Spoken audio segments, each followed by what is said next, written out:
And Mary, can I be blunt? I have a guest with us today. A fabulous, no names are needed. We'll just say she is a mountain mama with a lot of interesting understandings of the policies in our area, and we wanted to get together. So without further ado, we're going to be talking about a reconciling bill that goes with the big beautiful bill that actually affects Wyoming, New Mexico, Colorado, Utah, Montana, North Dakota, Oklahoma, Nevada, and Alaska. So if you're in any of those states or you know anybody who is, please pay attention to this and share it with a friend, tag a friend, and do stay tuned for a lot more interviews and conversations on this subject. Without further ado, let me intro my fabulous guest. She's just going to give a little bit of her tads and tidpoints on what we need to talk about. All right. Hi, guys. So one of the biggest thing is I'm so happy that we've been able to come together as a community of people who absolutely love land. I feel like it has come to the point where people are realizing, our federal government is probably overstepping a little bit by selling our public lands. It's especially for the people that are lower on the pay bracket. That's how we enjoy our free time. Or that's how we connect to the earth, however you want to view that. We moved to the rural area of Colorado to have the nature and the land. Exactly. So I think that that's amazing that we have everyone's attention now, but it's important that we don't stop now. Just because they have stripped a lot of that bill away, Mike Lee is still going to come back. He still wants to sell off BLM property. And there's also huge points in the bill that are dangerous to us as Americans as a whole. One of them, the biggest red flag with me, is the AI. In a portion of the bill, it states that it would regulate states from making any type of laws that have to do with regulating AI that our federal government is and without notice as well, which we will get a lot more deep into the actual structure of the AI portion of this, but it affects everybody in America. It's not just these states we're talking about, just to clarify. Yep, definitely. And it's a 10-year ban. Yep. So we cannot do anything as citizens to control this government. And we won't even be told what they're doing. They get 10 years free, basically a launching off point to decide how to use the programs that they implement and where to use the infrastructure with the AI programs for the big beautiful bill in this reconcile. Energy and natural resource reconcile bill, I guess is what it's hard to find because there's so many sections, which we're going to be breaking down quite a bit. But so for the regulating of the AI, it definitely sets Americans up for predictive policing, and AI is famously biased. That's going to hurt minority communities or even people that are not wealthy. It just depends on the community that you're in. It's going to mass surveillance. I mean, we're seeing it in other countries where people are going out and destroying the facial recognition systems at night because it is false a problem. Flag moments when in regards our politicians and other things, normal citizens could be basically set up by AI programs. 100%. It's not even them. Yeah. Well, and then who committing murders, whatever else. And with the predicting part of it, because it also goes into the bill about how AI is going to help them make decisions. And who does that fall on? If someone's wrong, is the creator of the technology in trouble for that? Is the government in trouble for that? There is no oversight. Who is going to be in trouble for whenever the system is wrong? And the judicial system at this point is basically allowing it to go through with this big beautiful bill, which will, like we said, 10-year implement it. On top of that, going back to the natural resource side of all of our beautiful lands of colorful Colorado, the reason that we choose to live in places like this, and people even in Denver choose to live in Colorado, is because of the natural resources. And if we're going to basically turn Colorado into a parking lot along with these other states, or to frack and all the other things, they're logging, fracking, the logging,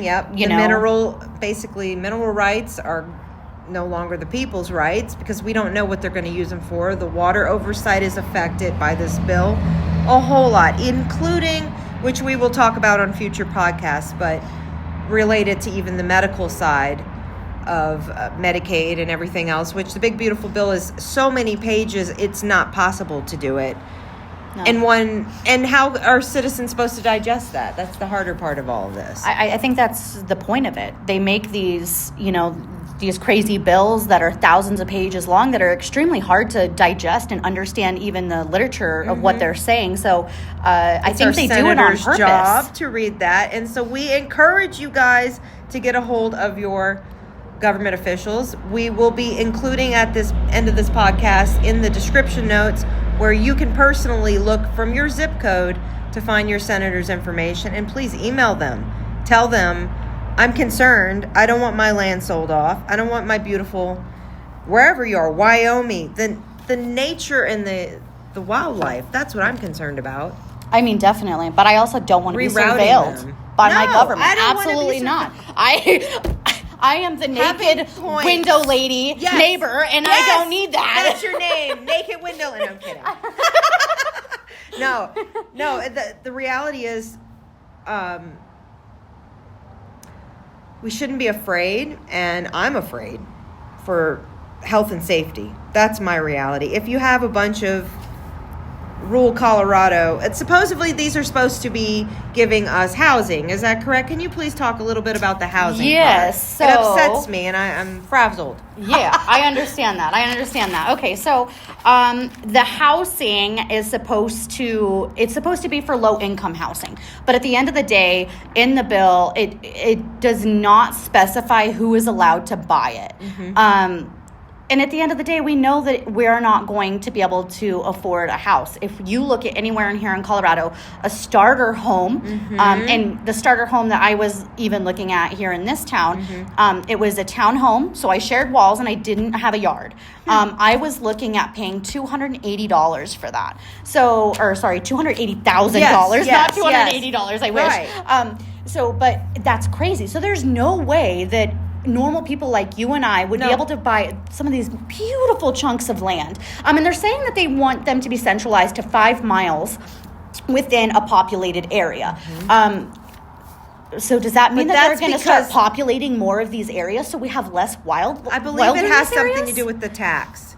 If they have a populated area near it, that's where you gain your taxes from. It has to be part of that. I mean, that's my own opinion, but I'm just saying in regards to the logistics of even how international buyers can buy these lands. You could literally, China's buying up tons of land and not building on it. So is Russia. I mean, that's a lot of, it's a problem. It's a huge problem. And Colorado, because we have a lot of for-profit prisons and other things, it concerns me too. What are these lands being bought up for? Are they going to be actually, how long? The period of time as well affects it. They do not have a legitimate amount of time when they can build on these lands. They can buy them up and sit on them. It's ownership. Exactly. And trade. Especially if it says that it's only for a certain amount of years that they have to sell it for or whatever, release it, because that's what they're talking about. Also, it's like these either the BLM or the United States Forest Service has to lease to oil and gas or logging companies for so many years and be able to get funds from that. But the funds aren't allocated directly to any one organization. There is no name listed on the bill. It literally just kind of gives a willy-nilly purchase offer. So it's concerning in the longer term for rural Colorado, which basically if you have an investor who has more money, you can buy out the towns, basically. Oh, definitely. I mean, some of the places that are actually for sale right now is Aspen. I mean, my husband, he works up in Aspen and does custom homes. And Fruta. And I can... Palisade as well. Yeah, I can promise you that those billionaires, I mean, it feels like we're going through a recession right now. And those billionaires, they are not feeling it. They're still up there spending $50,000 on a light fixture. You know, they are not in the same reality that we are as normal human citizens. So these are the type of people that are going to be buying up the lands. And like you said, we have no idea who's coming in. No. We have no idea what's going to go there. It could be great. It could be corporations or it could be private owners. So that, and there's no oversight. Once you have purchase and you have a deed of that land, how they restructure it could affect all of Western Colorado. Basically Western Colorado as a whole. We will include some additional maps in if you're watching on YouTube, please go and look in my community section. I will be including some QR codes so you can go directly to get a little bit more information about your area directly. I will also be sharing some videos. I understand from the bill, and I don't know how much you know in other states, but even Idaho is about to be stripped just as much. Is it Idaho? I think it was. No. It was Idaho. It was is. Idaho and Oregon as well is going to be affected. Washington. I don't know if. So I don't know why it's Alaska. But I mean, we're talking about migration of these animals where they go at certain parts are all going to be built on. So, I mean, it's basically central to western part of the United States. So. Yep, Arizona, California, Colorado, Idaho, Nevada, New Mexico, Oregon, Utah, Washington, and Wyoming. That's a huge, this is where all of our public land is at this point. When you go back east, everything's pretty much owned by private people. Yep. So this side, this side of the West, or, this is the It's last untouched. land that we have for future generations to go out and have some grounding, because everything is turning into concrete jungles, and we do not have the connection that we need to the earth to continue sustainability. What do we know about Newcastle alone in regards to Newcastle's a town near us, and they had the coal mining, and we have them still on fire, I'm pretty sure. Yep, it is. It's one of the famous ones. That mine shaft is still on fire. You can see it smoke till this day in the wintertime. You can see the smoke coming out of there. The jobs would be great if we had a guaranteed what we knew this land was going to be used for and what companies were guaranteed to invest. We do not know that. This is not for agriculture purposes. This is not for guaranteed even mining what they claim to be mining. We don't know what they're going to mine. And as it really comes down to, the bigger question is, what are the guidelines? Who's going to be protected at the end of the day? What's the long-term goal? And if us as citizens who we vote in people to make these policies, which is Senate has to make the last signature basically and vote for a lot of this stuff. So the big beautiful bill, when I look at this, I'm like, it's so important for me to come on here and let you guys know, though I haven't said anything in probably about a year now on my podcast. I think that it needs to be an ongoing conversation of, do you remember as well why it's so important for us to save our lands? Do you remember why America was built on the purchase to own land is one thing, but not to take away from other towns where basically it can be bought out for profit. That's a problem. I'm not for it, and I really just want you guys to educate yourselves wherever you're at. We're, like I said, this lovely voice that you hear, you'll get to know her a little bit more as time goes on. But call your representatives for the House too. That House also has major pull. Government is pretty confusing. Pressure. The Senate doesn't like it, they send it back to the House. House doesn't like it. It just is a game of tug of war, and they're all adding these things in randomly. It was Mike Lee who put this the bill for sending out or selling out our land. He's the one that put it in place. So it's not, and it wasn't even at the beginning whenever the president put it in. So we really have to make sure that we are paying attention to what these people are putting in. They're going to be wolves in sheep clothing. End of the story. And if you look in your own area, that some of these states that we've mentioned, most of the news hasn't even put out this stuff for over a month. But this is 5 months in the works, the big beautiful bills. So that means that even the media has kept their mouths shut. And now we're at the point where citizens have to get involved.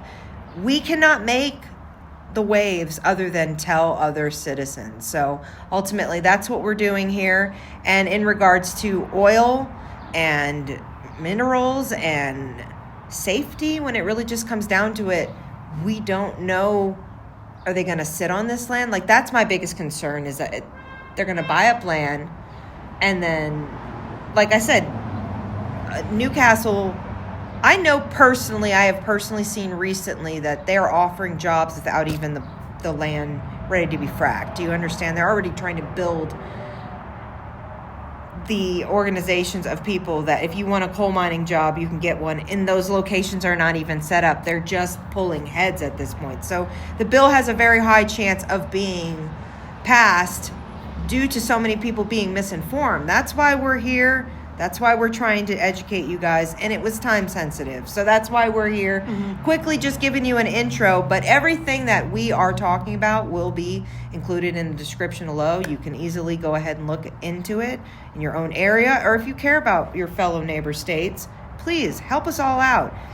And just because it's not happening in your state does not mean that it won't happen in your state. This is the time that us as Americans come together and make sure our federal government understands that they work for us. Yep. We are the ones that are in charge. This is our public lands, and they are not allowed to sell it from underneath us without us having a voice. And I think that the large majority has been heard. We do not want our public lands sold off. No. So if you don't agree with that, you're definitely not going to agree with other things that are in this bill. And I highly suggest looking into yourself. You can look at a summary because this bill is confusing. It's hard to really be able to digest. So the summarized version is a lot easier, but it also comes with the kind of like a wool over your eyes because the summary Fine is print. Yeah, the summary is always like, oh, it's really not that bad. It's going to help with jobs. It's going to help with housing.